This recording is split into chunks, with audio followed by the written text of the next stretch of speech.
So the book makes mention of a 200-year legacy between Germans and African Americans. Okay? Now, the term African American, I believe, was coined by Jesse Messi Jackson. And at the time it was coined, it was an appropriate term of usage. However, as time has moved on, due to the high influx of immigrants and illegal immigrants into the country of America, you're going to have to not necessarily delineate, but you're going to have to differentiate. And the differentiation is very simple. There are different types of black Americans in America. The one type of black Americans who we're talking about in this book, who are classified as African Americans, those are those who may be classified as the fundamental black Americans, or the black Americans who were there from the original, or from the building of America, from the very conception of America. And these African Americans made mention in this book are the non-immigrants of America. There's only one group of people in America that can classify themselves as non-immigrants, because the nation has been built on immigration, no doubt about that. It welcomes immigrants through the right process, the right procedure, as it should. But when you're talking about non-immigrants, you're talking about these black Americans, these African Americans, which have had a legacy, which have had a relationship with the Germans over the last 200 years. And I want to document that for my time that I'm here. So when I come out to this country, when I spend my time with the German culture, with the German people, you definitely sense that. They may not be fully aware of all of the historical context, as some of them are, though. Some of them will tell you they know, they have firsthand accounts of the 10,000 black GIs that was here in Germany. And when they was out in the streets, the people did not fear them as they did the white soldiers, as they did the Russian soldiers, because they were not trying to R-word them, nor trying to kill them. They had sympathy, they had concern for them, so they returned that favor that the German people gracefully gave to them, the African Americans, during the time of the American Civil War. So these are the things that are documented, which are often hidden from history books and the history lessons. But I like bringing these things out in real time, and I'm out here in real time. Like, I'm really out here, I'm telling you, like, the Birdcon is one of the best clubs in the whole entire world. Speaking of African Americans, once again, let's go back to Elon Musk. Because Elon Musk can technically be classified or considered an African American. I'll talk about the clubs 1 second as I go back, but I want to bring this up. Elon Musk can be classified as an African American because of his birthplace in Africa, going by that nationality or that state of nationality, then having access to America, having access to passports and to visas, he can be classified as an African American. Africans who have recently migrated from the African continent or from various African countries over to America can also be classified as African Americans. But like I said, I'm not trying to delineate, but we have to differentiate. When we're talking about African Americans in this particular book, we're talking about those that were here before Columbus, and for those that have a lineage wrapped up in so-called chattel slavery, prisoners of war, non-immigrants, those that were forced to come here. They did not immigrate here. So that's the difference in that respect. And those people, as we know, they are due their reparations. And that's another R word, which will make people very hush-hush, quiet. But we're going to have this conversation. There's no doubt about that. We're going to have this conversation.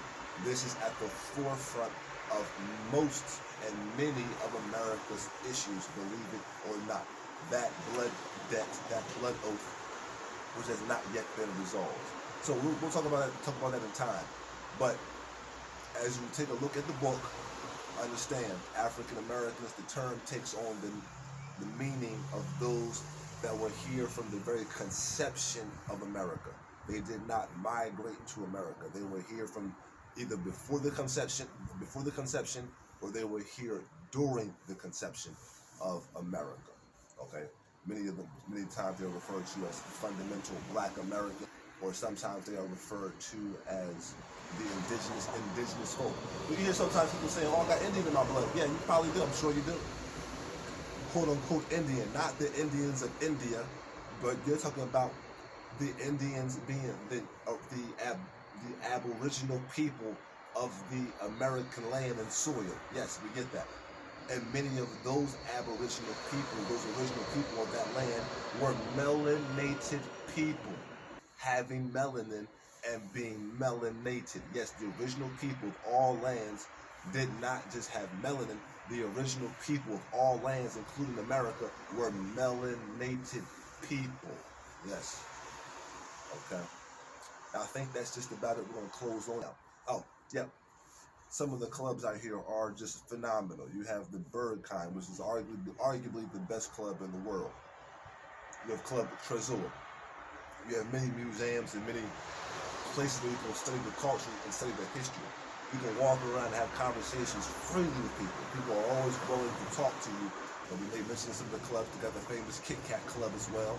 Kit Kat Club, the Club Bird Kind, Club Trésor. And I'm not trying to sit here and talk to you about going to clubs and just enjoying the nightlife and the night scene. Although Berlin is very dark often. It's about 4 o'clock, 4:30. It's getting dark already. So the whole ideal of Berlin's nightlife, it is actually the life to a great degree. But for those that are looking for a nightlife, a real nightlife, this is also the place to be as well. You have nightlife, they have some of the best scenes, and because they're not a hyper-capitalistic society, the people have time to relax. They have time to enjoy their society, to enjoy the city.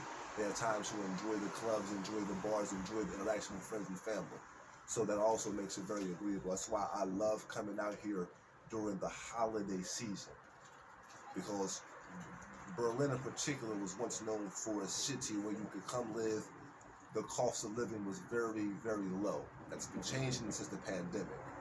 But now, when the people are very free, are most free, having time off with family, friends, and just enjoying themselves, it's right around the holiday season of Christmas to the New Year's. That's when you see a lot of foreigners, see a lot of people hanging out, just enjoying themselves, and it's a great, great time. And I just want to say that to the city of Berlin and to the country of Germany. Continue doing what you do. I got nothing but love for you. That's from the bar. And God willing, I look for multiple trips coming on back out here. But I think that was it. I wanted to touch on me wearing red. I'm not being hunted. Shout out to Tyrese. I want to talk about the African-American lineage between the connection between African-Americans and Germans the last 200 years in America and in Germany. And I'm going to have a conversation about Elon Musk. And before I go, let me just say this too. Shout out to the Bird Kind again in this same conversation. Yes. It has been reported that they denied, and I believe it. Oh, I believe it. It has been reported that the Bird Kind denied Elon Musk access into its doors. The billionaire boy. They said he waited for about a good 2-3 hours in that line, and he was rejected at the door. I don't know if it was Sven. Shout out to Sven. I don't know who it was at the door who allegedly rejected him. But Elon himself tweeted that he saw the love sign at the door, but was rejected.